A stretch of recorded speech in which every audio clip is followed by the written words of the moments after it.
जय गुरु जी, शुक्राना गुरु जी, मेरी प्यारी संगत को जय गुरु जी।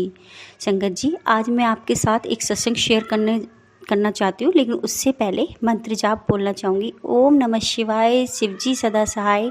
ओम नमः शिवाय, गुरु जी सदा सहाय। जय गुरु जी। संगत जी, ये सत्संग एक आंटी जी का है। वो एक बार मतलब दिल्ली से आ रही थी अपने हस्बैंड के साथ, तो उनके कमर में बहुत दर्द हो रहा था।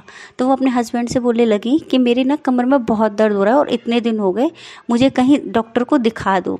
तो उनके हस्बैंड ने कोई जवाब नहीं दिया, वो चुप रहीं। फिर वो जैसे ही अपने घर आई तो संगत जी उन्होंने अपना मतलब गेट खोला तो उनको एक शीशी मिली जिस पे वो मतलब जो दवाई थी वो कमर दर्द की थी। तो संगत जी उन आंटी जी ने बोला जय गुरु जी।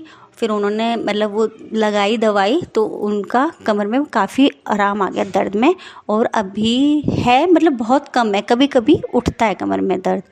तो उन्होंने अपने हस्बैंड से कहा देखो आपने तो मुझे दिखाया नहीं और देखो गुरुजी ने मेरे लिए दवाई भेजी है। तो एक सत्संग तो उन आंटी जी का ये था संगत जी। और दूसरा सत्संग है उनका कि वो एक दिन बाहर से मतलब कहीं से आ रही थी, बड़े मंदिर से आ रही थी, और फिर उनको मतलब कहीं और कुछ और भी काम था।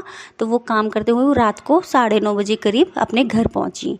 तो उनके हस्बैंड कह रहे थे कि घर पे जाके खाना बना लेना। तो उन्होंने कहा मैं खाना नहीं बना रही, मेरे सिर में बहुत दर्द है और मेरी तबीयत ठीक नहीं है।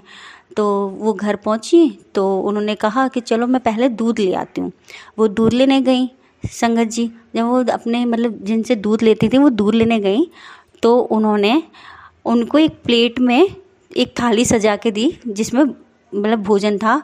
उसमें क्योंकि उनके लड़के का जन्मदिन था, तो वो ये कहने लगी कि दादी ये खाना ले जाओ। तो वो कह रही नहीं मैं नहीं ले जा रही। तो कह रही नहीं आज मेरे लड़के का जन्मदिन है तो ये थाली आप ले जाओ। तो संगत जी वो थाली मतलब आप ये भी नहीं नॉर्मल मतलब सारी चीज़ें थी उसमें मतलब रसगुल्ले, पूड़ी, कचौड़ी और मिठाई, 2 समोसे। तो वो फिर मतलब उन्होंने ज़बरदस्ती की तो वो आंटी अपने साथ उसको ले आई। तो उनके हस्बैंड कह रहे ये क्या लेके आ गई? कह रही ये क्या लेके आ गई क्या? तुमने तो मतलब आपने तो मुझे बोल दिया था कि खाना घर पे जाके बनाइयो, और देखो लेकिन मेरे गुरुजी ने मेरे को थाली दी है लगा के, भोजन लंगर प्रसाद दिया और मैं इसको खाऊंगी और आप भी खाना।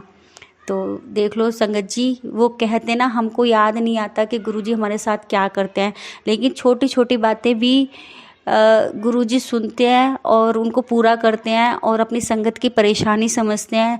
तो देखो उन आंटी की तबीयत ख़राब थी तो एक बार उनके कमर दर्द के लिए उन्होंने दवाई रख दी।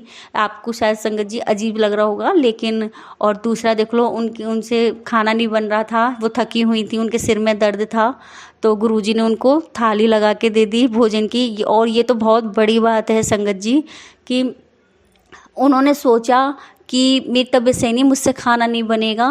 मतलब वो गुरुजी से बोल रही थी कि गुरुजी मेरे से खाना नहीं बनेगा लेकिन मुझे बनाना पड़ेगा, क्योंकि उनके हस्बैंड कह रहे थे कि खाना बनाना, और उनको देखो थाली लगी हुई मिली। तो जय गुरुजी, शुक्राना गुरुजी। जैसे उन आंटी की आपने मतलब सुना, चाहे छोटी अरदास मतलब छोटी थी चाहे बड़ी थी, जो भी है संगत जी, गुरुजी आप सबकी सुनना और सबकी अरदास पूरी करना, और कभी हाथ मत छोड़ना, हमेशा हाथ थामे रखना। जय गुरु जी, शुक्राना गुरु जी।